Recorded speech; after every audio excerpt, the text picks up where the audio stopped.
سلام علیکم استاد. من اعتکاف بنیاد دارم شنیم. همین در روزهای اعتکاف یک دو سه روز زبس ما همین روزا به غلطت برای گی برای پلیکلینیک رفتن در روز غلطت همین روز به برای شب به مسجد برویم هیچ وای شو می شود یا نمی شود؟ مسئله اعتکاف مسئله یعنی اگر کسی که طبق سنت اعتکاف میشینم گفت 10 شب آخر میشیند همین در و شب آخر استاد همین روزش به مثال پس پگه یعنی پگه شبی شبی 21 می درود پگه نیاد داریم پگه شنیم بعد از دو روز باید یک جا به زبس مو هست باید روز به همونجا رویم روز به برویم میشه یا نمیشه؟ من به همین سوال شما جواب داده ایستادم که اصل باید 10 شب شیند. خب علما میگن که وقتی که 10 شب گفت مقصد روزش هم در بر میگیرد، شبانه روزی. ببینید در همین کلمه شبانه روزی یک سوتکه به زبان روسی یک سوتکه ما یک شبانه روز میگویم، یک روزانه شب نمیگوییم، یک شبانه روز میگویم. درست است همین اسلوب. در قرآن هم همه وقت الله تعالی شب از روز پیش میگیرد، لیل و نهار میگوید، شب و روز. شب از روز بزرگتر است، بنابراین الله تعالی به یگان مخلوق بعد آسمان بسیارتر سوگند یاد نکرده است مثل شب.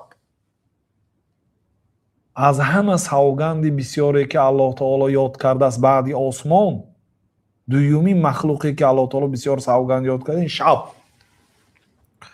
واللیل اذا عسعس، قسم به شب هر وقت تا که آهسته آهسته فرا می رسد.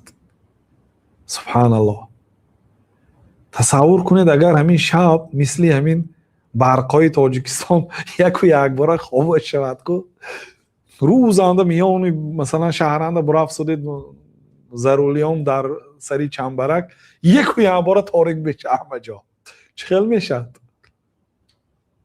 واللیل اذا عسعس، الله تعالی میگه قسم به شب هر وقتا که آهسته آهسته میبیاد. همه هوشیار میکنه، همه آگاه کرده، تمام دنیای فرا میگیرد. به همین صفت شب الله تعالی سوگند یاد کرده است. خلاصه شب از روز به قوت است. بنابراین وقتی شبانه روز، وقتی که شب گفتیم روزش هم در بر میگیرد، این اصل. بنابراین پیامبر صلی الله علیه و آله وقتی که اعتکاف می نشستن همراهی روزش اعتکاف می نشستن. حتی اگر یک آدم نظر کند که من یک شب میشینم گفت حتما باید روزش هم شیند میگن. مثلا شبی 21 شد اول شب میبیاد بعد روز میبیاد روزش هم میشینید. این اصل است. لیکن یک آدم گفت که من فقط شب نشسته میتونم روز کار دارم، این آدم هم بهتر است از آن آدمی که عموما ننشسته است، روزانه کار دارد شبانه خیر شیند. و مقصد اعتکاف چیست؟ مقصد اساسی اعتکاف این دریافت کردن شب قدر است، یکم. دویومش بعضی علما میگوید قطع العلائق عن الخلائق، کندن علاقه ها از مخلوق ها و وصلها بالخالق، پیوست کردن علاقه با خالق. یعنی 10 شبانه روز گویا شما مردید، شما مردن خودتون اختیار نمیکنید برادران. مردن مثل حج و عمره نیست که خب بیا کن یک همین سال کمتر وقتی وسیگی و پول بودگین ده یک عمره کرده بیم، یا بیا کن آزی وقتی نقشه یا وفات کرده گیریم. این پلنش شما نمیکشید، نقشش شما نمیکشید.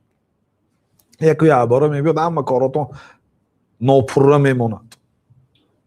میگوی کمتر وقت میدادم کارامو کرده میگرفتم، این کارا که تمام میشه. خلاصه یعنی آدمی که اعتکاف نشسته است فکر کند که گویا وای مرد، گویا وای مرد.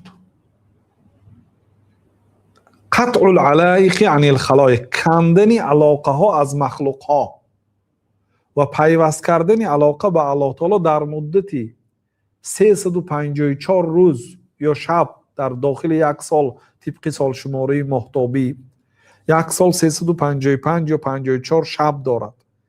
همین 345 شبش از شما هست، 10 شبشه برای الله تعالی و نزدیک شدن جدا کنیم. یعنی هر شب با مخلوق آمیخته هستید. مقصد شریعت همین که من ببینید مثال خلق ما بسیارتر عروسای مثال میبرد. از همه غیر دینی به ما نزدیکترینی که ما به چشم میبینیم با آنها گپ میزنیم این عروسا هست. از خوردیم ما وقتی آمیخته هستیم برای اونکه ما در زیر استعماری همونها به وای رسیدیم. متاسفانه همین های هم یعنی در داخل یک سال یک ماه کمشند 24 روز یا 12 روز برای تن اونها برای روح نه برای تناشون کرورت میرن یگانجا دمگیری میرن دم میتین هم در هفته میتین و روزی بازار کار نمیکنن روزی یک شنبه پر یا داچه میرد یا پر پی نفسی خودش نفس فقط در یک سال با یک ماه یا 2 ماه یا 24 روز یا 12 روز کمشنده کم بغلش هم برای خودش یک استراحت میدهد برای نفسش نکین برای جانش برای روحش نه. اعتکاف این همین چیز روحانیش است.